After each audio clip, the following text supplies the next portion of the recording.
Shalom saudara pendengar saudara rohani yang dikasihi Tuhan Yesus Kristus. Selamat datang di Renungan Rohani malam hari ini. Selamat malam, saya berdoa agar saudara sehat selalu. Semoga Roh Kudus hadir di tengah kita saat ini. Sebelum kita mulai renungan malam ini, marilah kita bersama-sama berdoa. Bapa kami yang di surga, Bapa di dalam nama Tuhan Yesus Kristus, kami sungguh mengucap syukur, ya Tuhan, oleh karena Engkau sangat baik buat kami. Engkau ada bersama kami dan menopang hidup kami di siang hari dan di malam hari. Engkau ada bersama-sama dan menyertai kami. Tuhan, kami memuji dan bersyukur kepadamu pada malam hari ini, kami masih bisa berkumpul di rumah kami yang kecil ini. Tuhan, saat ini kami hendak mendengarkan firman-Mu. Berilah pengetahuan dan bimbinglah hamba-Mu ini agar apa yang Engkau firmankan dapat bekerja sesuai kehendak-Mu. Buat kami jemaat-Mu, bukalah hati dan pikiran kami untuk mendengar dan menerima firman-Mu. Kiranya firman-Mu ini dapat menjadi berkat bagi kami. Berbicaralah Tuhan, kami sudah siap menerima firman-Mu. Di dalam nama Tuhan Yesus Kristus kami berdoa dan mengucap syukur. Amin. Sahabat saudara rohani, pembacaan ayat emas Alkitab renungan kita malam hari ini. Nats pilihan kita adalah, jika kamu tidak bertobat dan menjadi seperti anak kecil ini, kamu tidak akan masuk ke dalam kerajaan surga. Tertulis dalam kitab Matius 18 ayat 3, kata kunci renungan pada malam ini adalah permainan anak-anak, dan bacaan kita pada malam ini terambil dari kitab Matius 18 ayat 1 sampai dengan ayat 11. Pada waktu itu datanglah murid-murid itu kepada Yesus dan bertanya, "Siapakah yang terbesar dalam kerajaan sorga?" Maka Yesus memanggil seorang anak kecil dan menempatkannya di tengah-tengah mereka lalu berkata, "Aku berkata kepadamu, sesungguhnya jika kamu tidak bertobat dan menjadi seperti anak kecil ini, kamu tidak akan masuk ke dalam kerajaan sorga. Sedangkan barang siapa merendahkan diri dan menjadi seperti anak kecil ini, dialah yang terbesar dalam kerajaan sorga. Dan barang siapa menyambut seorang anak seperti ini dalam namaku, ia menyambut aku. Tetapi barang siapa menyesatkan salah satu dari anak-anak kecil ini yang percaya kepadaku, lebih baik baginya jika sebuah batu kilangan diikatkan pada lehernya lalu ia ditenggelamkan ke dalam laut. Celakalah dunia dengan segala penyesatannya. Memang penyesatan harus ada, tetapi celakalah orang yang mengadakannya. Jika tanganmu atau kakimu menyesatkan engkau, penggalah dan buanglah itu. Karena lebih baik bagimu masuk ke dalam hidup dengan tangan kudung atau timpang daripada dengan utuh kedua tangan dan kedua kakimu dicampakkan ke dalam api kekal. Dan jika matamu menyesatkan engkau, cungkillah dan buanglah itu. Karena lebih baik bagimu masuk ke dalam hidup dengan bermata satu daripada dicampakkan ke dalam api neraka dengan bermata dua. Ingatlah, jangan menganggap rendah seorang dari anak-anak kecil ini. Karena aku berkata kepadamu, ada malaikat mereka di sorga yang selalu memandang wajah Bapa-Ku yang di sorga. Karena anak manusia datang untuk menyelamatkan yang hilang. Terambil dari kitab Matius 18 ayat 1 sampai dengan ayat 11. Topik dari ayat emas renungan kita adalah iman bersinar paling terang di dalam diri mereka yang berhati kanak-kanak. Mari kita mulai renungan malam kita. Untuk memulai hal baik, serahkanlah segala sesuatu hanya kepada Tuhan. Mari kita mulai segmen kisah inspiratif. Sesudah badai yang mengejutkan menyelimuti Timur Tengah dengan salju, sebuah foto pada surat kabar memperlihatkan 4 orang laki-laki bersenjata sedang tersenyum. Digambarkan mereka sedang membuat manusia salju di sisi luar dinding markas militer yang sudah rusak. Cuaca musim dingin juga menyebabkan dibatalkannya aksi protes dan ditundanya perdebatan mengenai persoalan-persoalan parlementer yang sangat penting.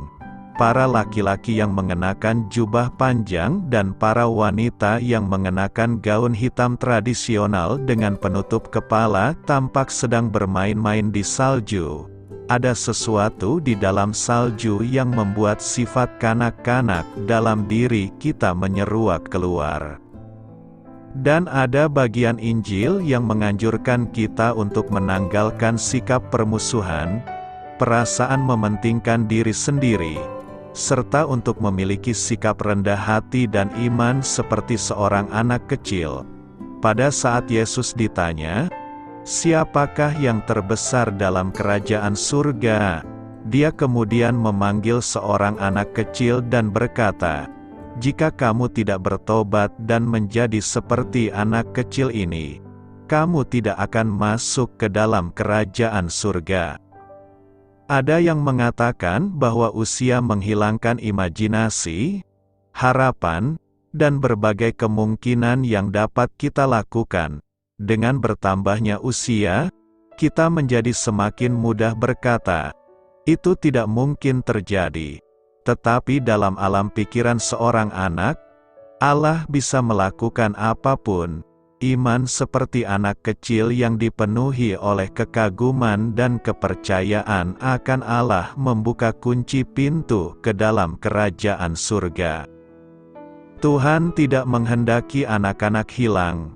Matius 18 ayat 14 berkata, "Demikian juga Bapamu yang di sorga tidak menghendaki supaya seorang pun dari anak-anak ini hilang." Anak-anak merupakan harta yang sangat penting bagi keluarga. Karena anak itu adalah harta yang harus dijaga, maka orang tua pun berusaha keras untuk menjaga, melindungi dan mendidiknya agar kelak bisa menjadi kebanggaan bagi keluarga dan memulihkan Tuhan. Jika memang anak itu adalah harta yang berharga, maka setiap orang tua juga akan menjaga dan melindungi agar anak-anaknya tidak seorang pun yang hilang. Hal yang sama juga ditunjukkan dalam bacaan kita hari ini. Allah sangat peduli kepada umat-Nya dan memandang semua manusia sama berharga. Walaupun kita sering melupakannya dan sering melanggar perintah-perintah-Nya, namun Dia tidak pernah melupakan kita umat-Nya. Tuhan tidak ingin ada umat-Nya yang terhilang di belantara dunia ini. Dalam bacaan Injil dikisahkan mengenai seekor domba yang hilang. Sang gembala tidak membiarkan dombanya hilang walaupun hanya seekor. Dikatakan bahwa lebih besar kegembiraannya ketika ia menemukan yang seekor tersebut daripada 99 ekor yang tidak tersesat itu. Di akhir dari Injil Yesus berkata, "Demikian juga Bapamu yang di sorga tidak menghendaki supaya seorang pun dari anak-anak ini hilang." Hal ini menunjukkan bahwa Allah Bapa tidak akan pernah meninggalkan kita semua. Allah selalu peduli dan berusaha supaya kita semua berada dalam perlindungan-Nya. Karena kasih-Nya yang begitu besar, Allah rela mengutus Putra Tunggal-Nya yakni Yesus Kristus untuk menghimpun, menuntun, dan membimbing kita semua anak-anak-Nya agar selalu berada pada jalan kebenaran dan keselamatan-Nya. Nas hari ini menginspirasi kita agar kita pun harus berusaha terus menjaga anak-anak kita dari ketersesatan. Kita harus berjuang memberitakan kabar baik kepada anak-anak kita. Mengapa? Setidaknya ada 3 alasan yang dikemukakan tentang pentingnya mengabarkan Injil kepada anak-anak, yaitu: pertama, karena anak-anak membutuhkan Injil. Belakangan ini muncul isu tentang perlindungan anak yang terus-menerus diperbincangkan semenjak terkuaknya peristiwa pelecehan seksual terhadap anak TK di Jakarta International School pada April tahun 2014 lalu. Hari-hari ini kita terus dikejutkan dengan berbagai berita pelecehan seksual terhadap anak-anak di berbagai daerah. Isu tentang anak menjadi korban, entah itu korban pelecehan seksual, korban perang, korban kemiskinan dan lainnya, masih menjadi persoalan yang belum terselesaikan. Bagaimana kondisi anak-anak di dunia dewasa ini? Anak-anak merupakan kelompok manusia yang paling besar di dunia dan memiliki kebutuhan yang paling besar untuk diperhatikan. Anak-anak usia 15 tahun ke bawah mencapai 2 miliar atau sepertiga jumlah penduduk dunia yang kini diperkirakan 5 miliar. Di negara berkembang anak-anak bahkan berpopulasi setengah dari seluruh jumlah penduduk. Usia 15 sampai 26 mencapai 26%. Pada dekade berikutnya akan lahir 1 miliar bayi di dunia di tengah keluarga yang sangat miskin. Anak-anak di dunia menghadapi resiko penderitaan yang tertinggi di dunia. Lebih dari 91 juta balita mengalami busung lapar. 134 juta anak tidak dapat mengecap bangku sekolah. 15 juta anak menjadi yatim atau piatu akibat AIDS. 171 juta anak terpaksa jadi pekerja anak dalam situasi yang sangat buruk. 1 atau 3 anak-anak di dunia tinggal di rumah di mana mereka sekamar harus bersama dengan lebih dari 5 orang. 376 juta anak menggunakan air yang tidak bersih. Anak-anak juga merupakan korban terbesar dalam perdagangan manusia untuk tujuan prostitusi, pekerja paksa, pornografi, perang dan transplantasi organ. Anak-anak juga menghadapi penderitaan secara rohani. Perkembangan zaman dalam segala aspek telah membuat anak-anak kehilangan arah kepada jalan yang benar. Mereka dipengaruhi oleh berbagai ajaran yang menyesatkan melalui TV. Orang tua zaman sekarang kurang perhatian kepada anak dibandingkan pada masa yang lalu. Kesibukan dan persaingan hidup membuat keluarga lebih fokus pada kesuksesan finansial daripada keutuhan keluarga dan persekutuan dengan anak-anak, sehingga anak-anak banyak yang menjadi korban konsumerisme, narkoba, dan pergaulan bebas akibat kehausan akan kasih sayang orang tua. Melihat fakta dan kenyataan di atas, maka jelas yang sangat dibutuhkan anak-anak adalah kabar sukacita, good news, atau Injil. Oleh sebab itu mengabarkan Injil bukan hanya sekedar memberitakan tentang Yesus sebagai Tuhan dan Juru Selamat secara verbal saja. Apa yang harus dilakukan oleh gereja dan sekolah Kristen? Kita harus membela anak-anak, lebih memperhatikan kondisi dan kebutuhan anak-anak secara holistik. Injil diberitakan secara utuh dan holistik kepada anak-anak. Kedua, karena memberitakan Injil kepada anak-anak menyenangkan hati Tuhan Yesus. Kalau kita memperhatikan perikop tentang Yesus memberkati anak-anak yang tercatat dalam Injil Matius 19 ayat 13-15, Markus 10 ayat 13-16, dan Lukas 18 ayat 15-17, maka kita akan mendapati bahwa Yesus berada di tengah-tengah pelayanan yang cukup melelahkan karena mengajar, mengusir setan, menyembuhkan orang sakit dan terus melakukan perjalanan kemana-mana untuk memberitakan kerajaan Allah. Ia sudah melakukan banyak perjalanan. Dalam Matius 19 ayat 1 dan Markus 10 ayat 1 dijelaskan bahwa Yesus sudah melakukan perjalanan dari Galilea ke Yudea di daerah seberang sungai Yordan dan di tengah rencana Yesus menuju Yerusalem. Di tengah situasi yang demikian lelah dan padat dengan pelayanan, ada orang yang membawa anak-anak kecil untuk diberkati dan didoakan Yesus.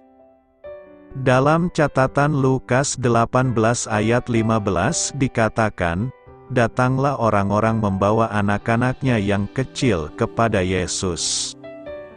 Ini berarti yang bawa kebanyakan tentulah orang tua atau ibu anak-anak tersebut sendiri. Tidak heran kalau murid-murid melarang dengan memarahi mereka yang mendekati Yesus, sebab mereka ingin agar Yesus tidak diganggu oleh anak-anak kecil. Barangkali ada yang sedang menangis, menyusui, ingusan atau ngompol dengan pakaian yang kotor dan bau. Kita tidak tahu bagaimana murid-murid memarahi orang-orang itu yang kemungkinan besar ibu-ibu. Kalau bapak-bapak mungkin mereka tidak berani memarahinya. Mungkin mereka bilang, "Hai, ngapain bawa anak-anak ke sini? Ribut sekali dan mengganggu guru kami. Pergi, pergi." Guru kami tidak mau diganggu anak-anak. Bagaimana tanggapan Yesus? Apakah ia berterima kasih pada murid-muridnya? Tidak. Yesus bahkan berbalik memarahi mereka dan mengizinkan anak-anak itu datang. Yesus berkata, "Biarkanlah anak-anak itu. Janganlah menghalang-halangi mereka datang kepadaku." Betapa baiknya dan senangnya Yesus menerima anak-anak. Ia tidak peduli dengan kelelahan dan kesibukannya dalam pelayanan. Ia tidak merasa terganggu dengan anak-anak. Sebaliknya, ia menyediakan waktu bagi anak-anak dan sangat senang menerima mereka. Sudahkah kita menyenangkan hati Tuhan Yesus dengan membawa anak-anak kita mengenal Tuhan Yesus dan kebenaran firman Tuhan? Dalam Ulangan 6 ayat 6-7 firman Tuhan memerintahkan setiap orang tua yang percaya agar mereka mengajarkan berulang-ulang kepada anak-anak mereka tentang perbuatan Allah yang ajaib dalam membebaskan orang Israel agar anak-anak mereka mengenal Allah. Demikian juga kita melihat reaksi Yesus yang sangat senang jika ada orang tua yang membawa anak-anaknya kepada Yesus. Betapa senangnya. Ketiga, karena Yesus memandang kualitas anak-anak yang sangat berharga. Mari kita lihat bagaimana pandangan kita tentang anak-anak. Pada umumnya kita menganggap remeh terhadap anak-anak, bahkan menilai anak-anak secara negatif. Ada apa dengan anak-anak? Siapakah anak-anak di mata Tuhan? Siapakah anak-anak di mata gereja, guru, orang tua dan orang dewasa lainnya? Apa kesan pertama ketika kita menyebutkan kata anak-anak? Apakah hubungan anak-anak dengan penginjilan? Sudahkah kita menilai anak-anak kita dengan tepat seperti Tuhan kita Yesus Kristus? Jika kita salah, maka seluruh perilaku dan tindakan kita terhadap anak akan berbeda. Misalnya, jika kita anggap anak-anak tidak bisa mengerti apa-apa dan tidak perlu tahu tentang Injil, cukup serahkan saja pada guru sekolah minggu, maka kemungkinan kita tidak akan tahu dengan tepat apakah anak-anak kita sudah lahir baru, sudah diselamatkan atau belum. Cobalah ambil waktu bertanya kepada anak-anak kita tentang keselamatan mereka.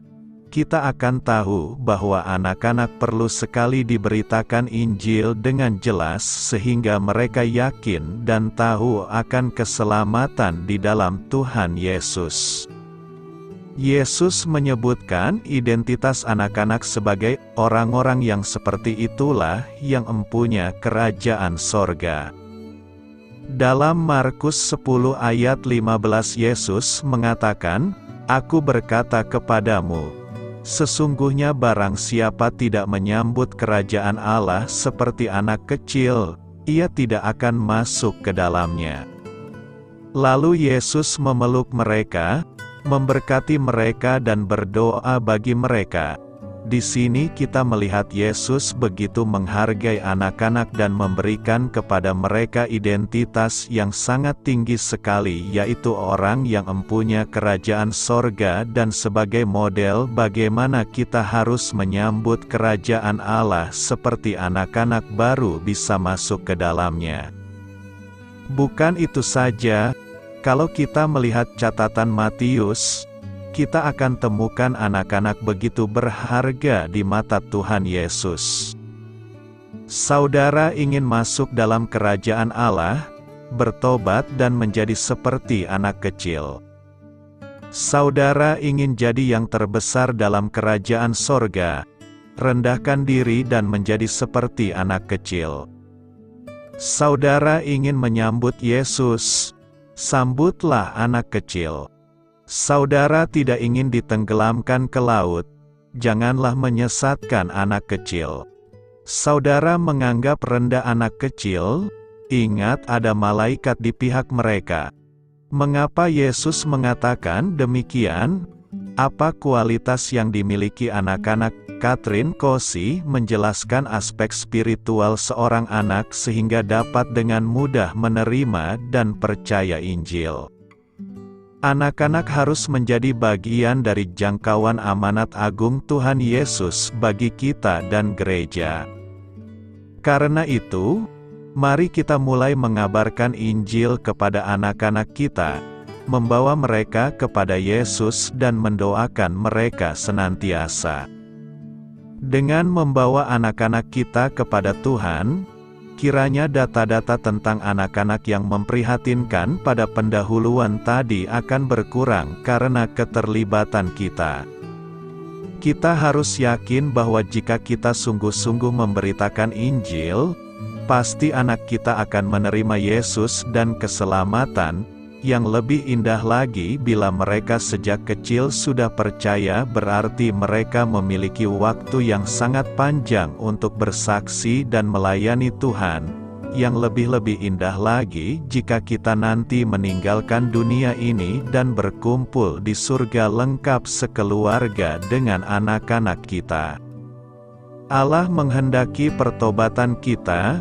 Tema yang akan kita renungkan adalah Allah menghendaki pertobatan kita. Tuhan begitu mengasihi kita sehingga ketika kita tersesat, Dia akan meninggalkan yang lain untuk mencari kita. Yang tidak sesat tidak perlu perhatian lebih, yang tersesat yang justru perlu perlakuan khusus dan penjangkauan yang khusus. Tuhan tidak mencari karena prestasi rohani kita. Tuhan tidak mencari karena kita sudah melakukan banyak hal untuk Dia. Cara dunia memberikan penghargaan karena prestasi dan kehebatan, ini semua adalah pengertian yang sangat berbeda dari pengertian pengampunan Tuhan. Tidak satu pun manusia yang diampuninya karena prestasi rohani. Bahkan tidak satu pun yang diampuninya karena potensi yang dimiliki untuk mengembangkan gereja. Tuhan tidak melihat itu. Tuhan hanya melihat salah satu domba yang dikasihinya sedang tersesat. Domba itulah yang dicari dan dibawanya pulang. Pertanyaan kita sekarang adalah mengapa kita tersesat? Ada beberapa faktor yang membuat kita tersesat, seperti: pertama, karena pekerjaan para gembala palsu. Gembala palsu ini adalah orang-orang upahan yang hanya mau cari keuntungan pribadi. Mereka orang-orang yang sangat jahat.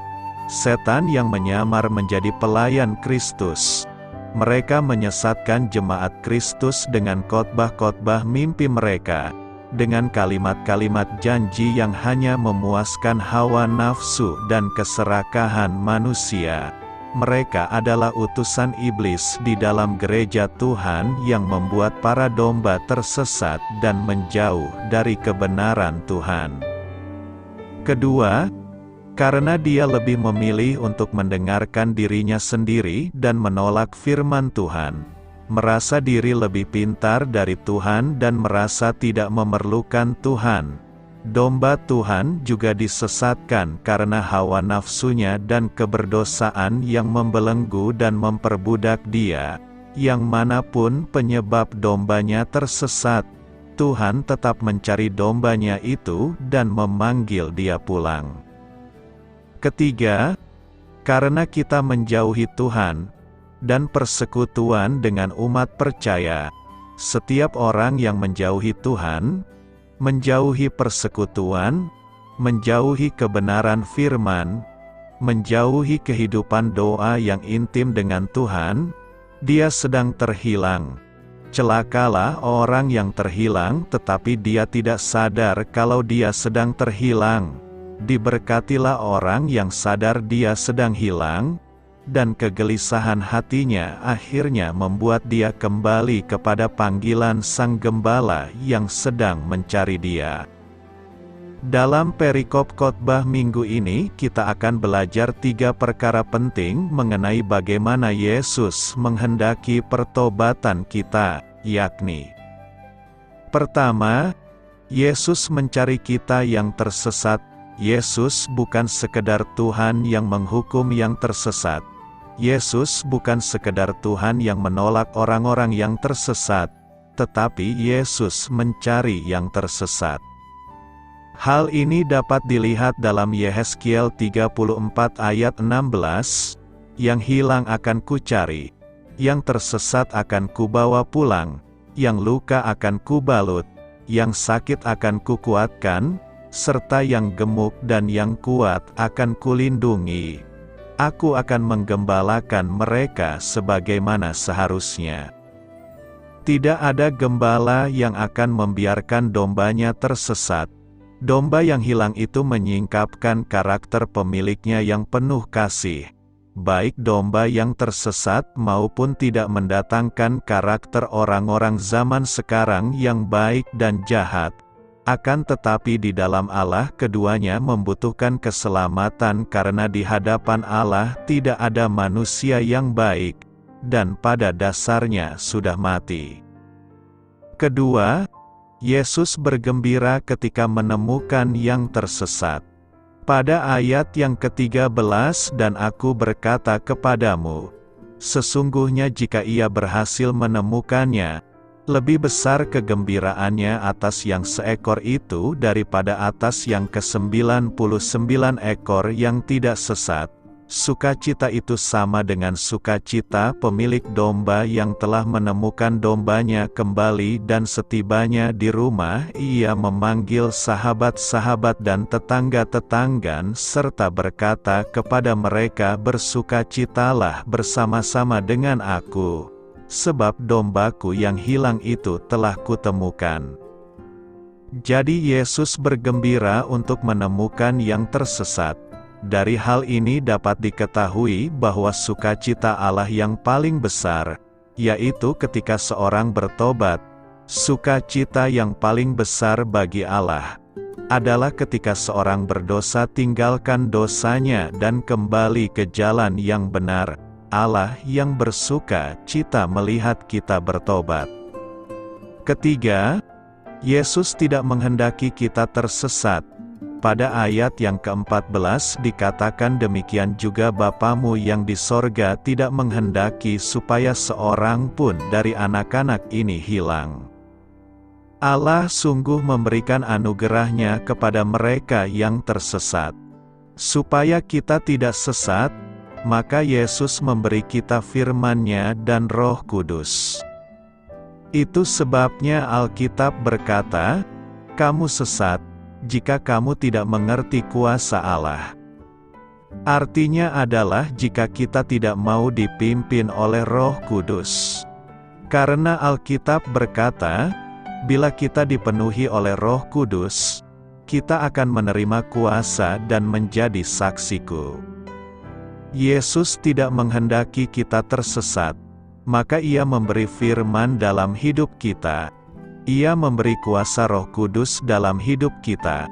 Kalau kita sudah dipenuhi oleh firman dan kita sudah dipenuhi oleh kuasa Roh Kudus, tidak ada alasan lagi buat kita supaya kita tersesat sebab firman tuntun langkah kita, Roh Kudus membimbing jalan kita. Sehingga sesukar apapun jalan kita pasti akan melihat kemenangan. Renungkan, apa yang hendak kita renungkan saat ini? Pertama, segeralah bertobat.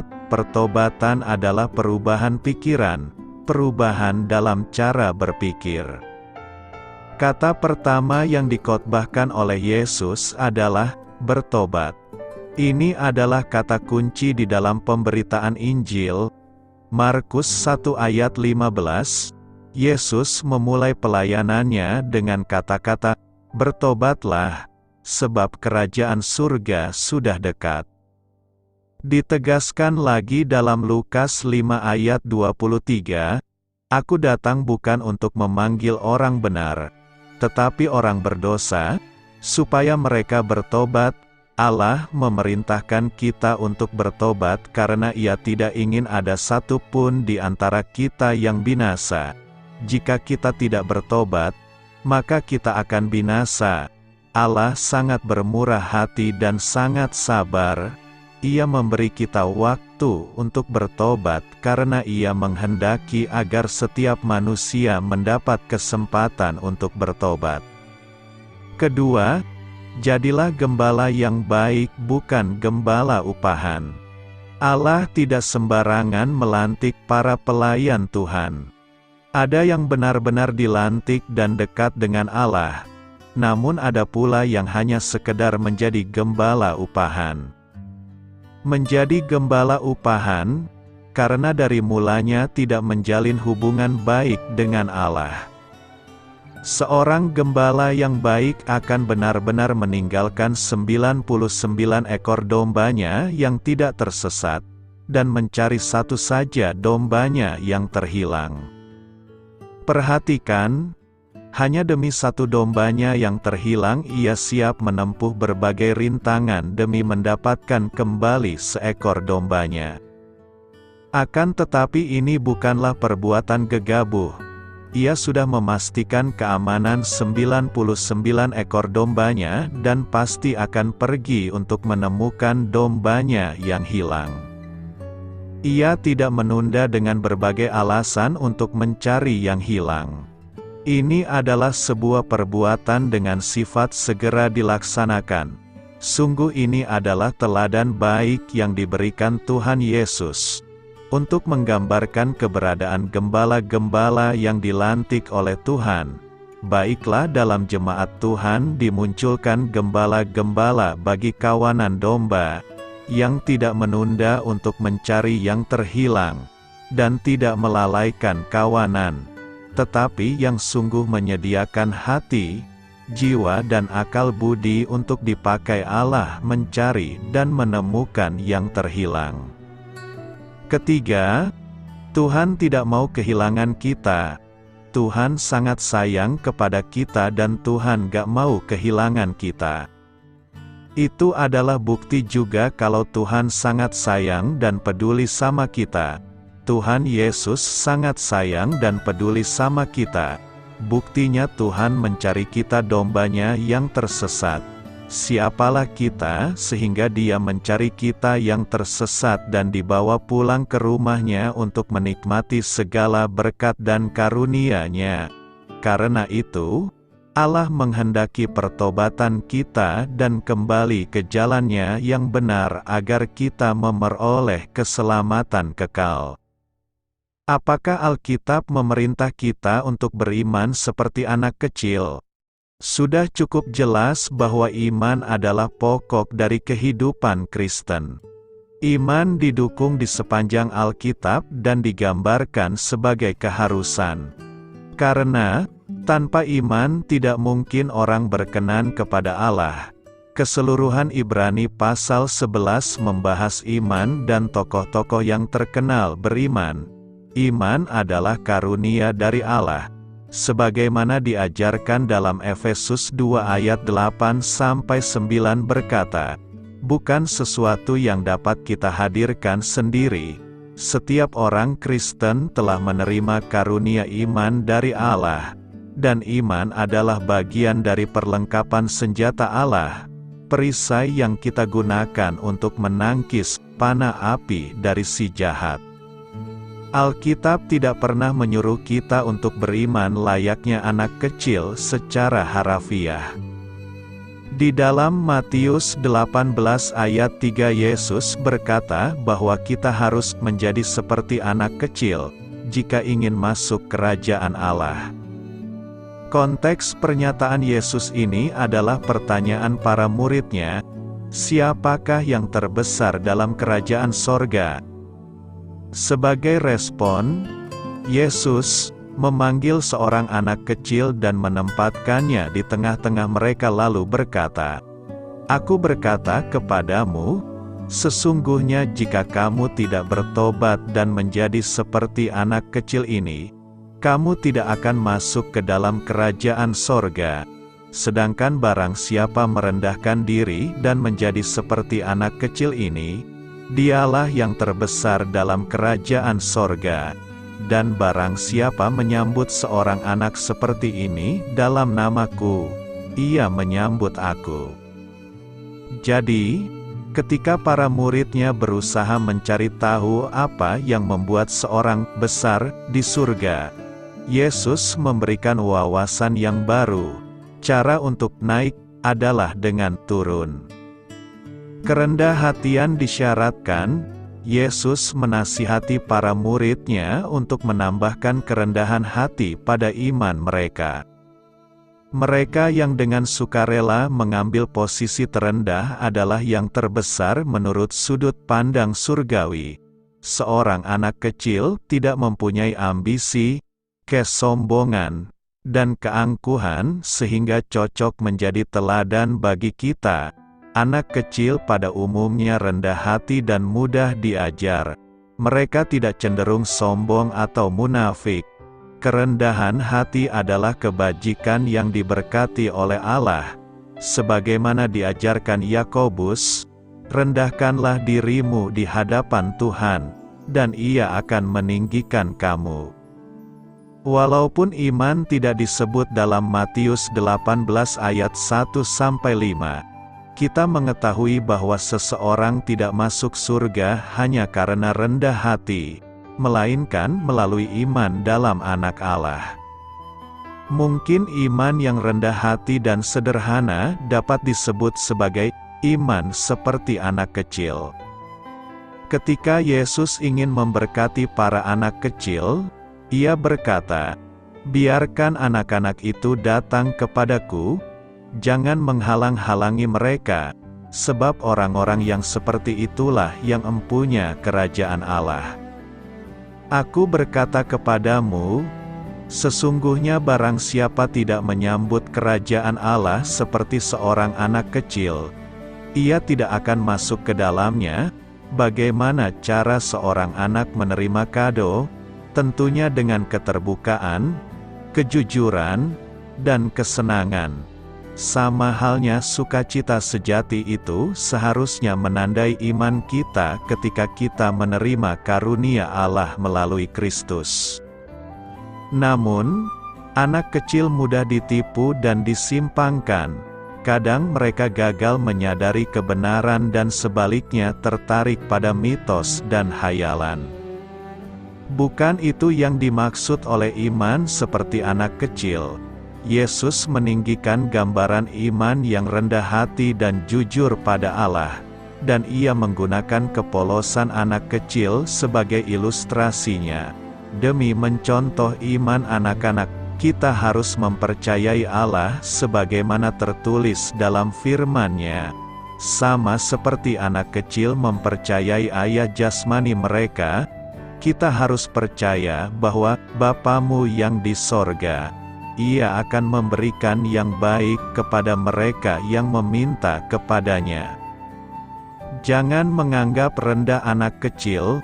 Matius 18 ayat 10, ingatlah, jangan menganggap rendah seorang dari anak-anak kecil ini, karena aku berkata kepadamu, ada malaikat mereka di sorga yang selalu memandang wajah Bapa-Ku yang di sorga. Anak kecil martabatnya sama dengan orang dewasa. Tidak ada alasan untuk menghina dan merendahkan anak kecil. Tuhan menciptakan manusia sama di hadapan-Nya, tanpa membedakan anak kecil dan dewasa. Sejatinya, orang dewasa haruslah melindungi dan menjaga anak-anak kecil. Seorang anak kecil merasa tenang kala bermain orang tua ada di dekatnya. Sering mereka pun mempertontonkan kemampuan barunya pada orang tuanya. Ekspresi bahagia orang tua memberi semangat pada sang anak. Penjagaan orang tua membuat sang anak pun merasa aman. Bagi Yesus, anak-anak merupakan pribadi yang istimewa juga. Mereka yang menerima anak-anak sama dengan menerima Dia dan yang mengutusnya.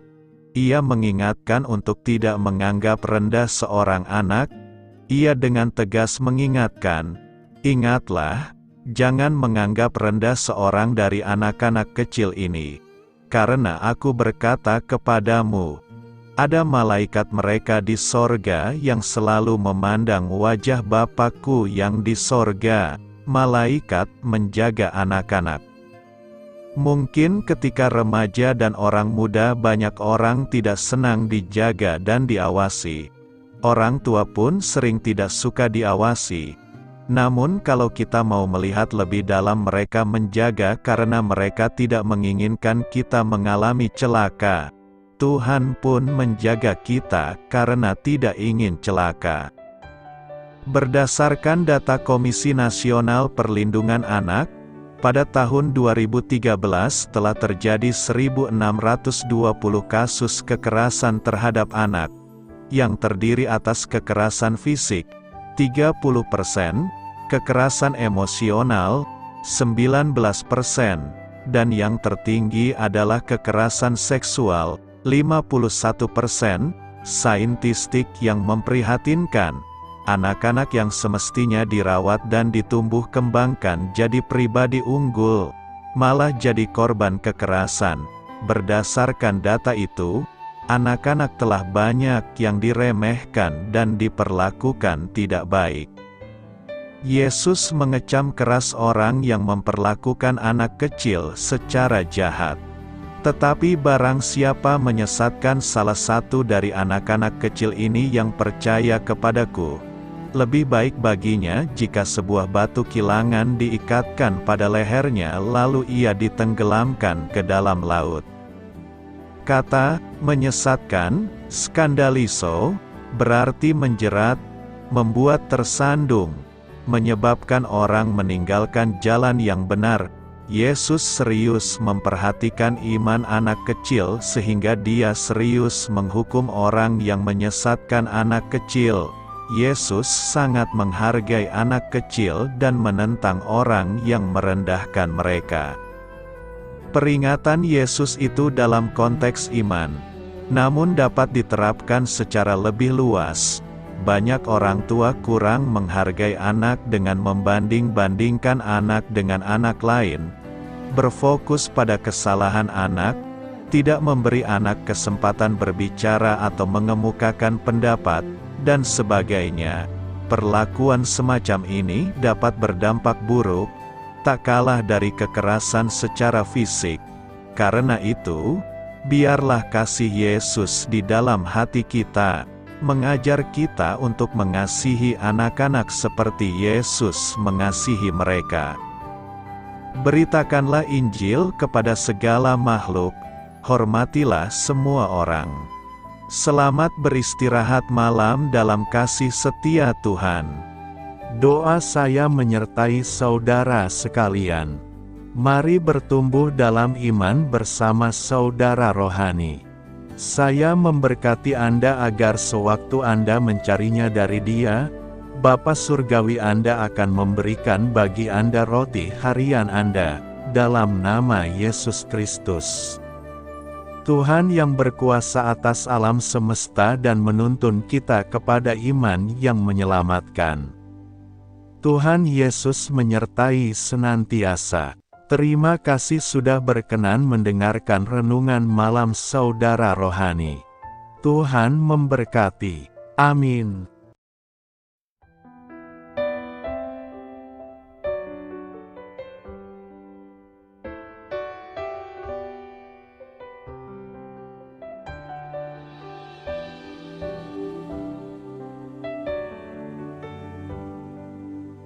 Marilah kita renungkan, sahabat saudara rohani, demikianlah renungan firman Tuhan malam hari ini.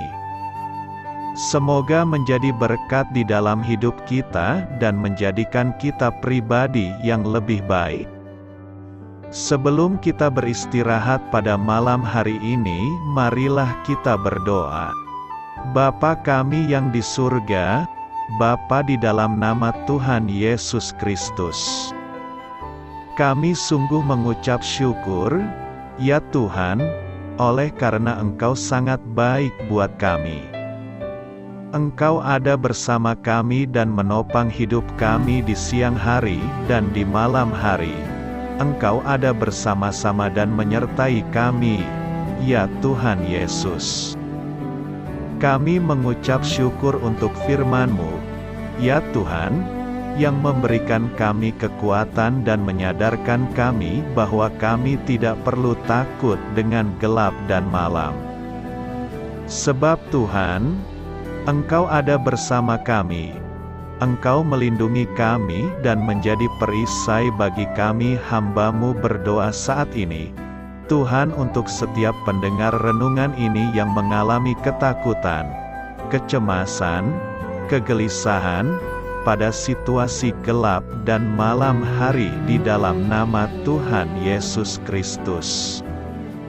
Kuasa Tuhan melepaskan mereka dari segala ikatan roh-roh ketakutan yang mengikat mereka saat ini.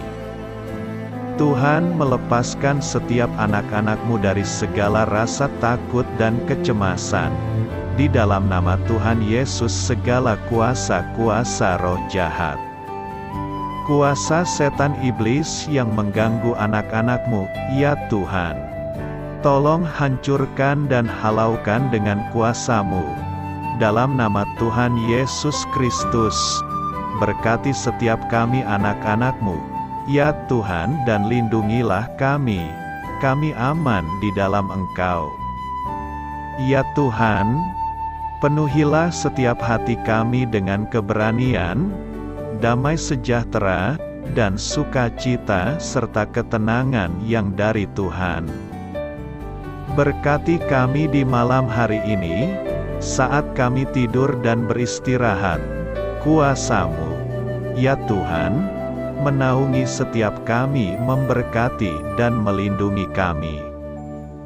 Bangunkanlah kami kembali besok pagi dengan kekuatan yang baru, tubuh yang sehat diberkati Tuhan, dan berkat-berkat yang baru Tuhan sediakan bagi kami. Terima kasih, ya Tuhan, kami sungguh mengucap syukur untuk firman-Mu yang menguatkan kami. Dalam nama Tuhan Yesus Kristus Juru Selamat kami, Bapa kami yang baik, kami mengucap syukur dan berdoa haleluya. Amin. Biarlah firman Tuhan menjadi pengingat untuk kita semua, bahwa tuntunan dari Roh Kudus akan selalu memberi jalan keluar bagi setiap permasalahan hidup kita, dan memberi kedamaian di hati kita. Amin. Sampai jumpa di renungan malam saudara rohani berikutnya.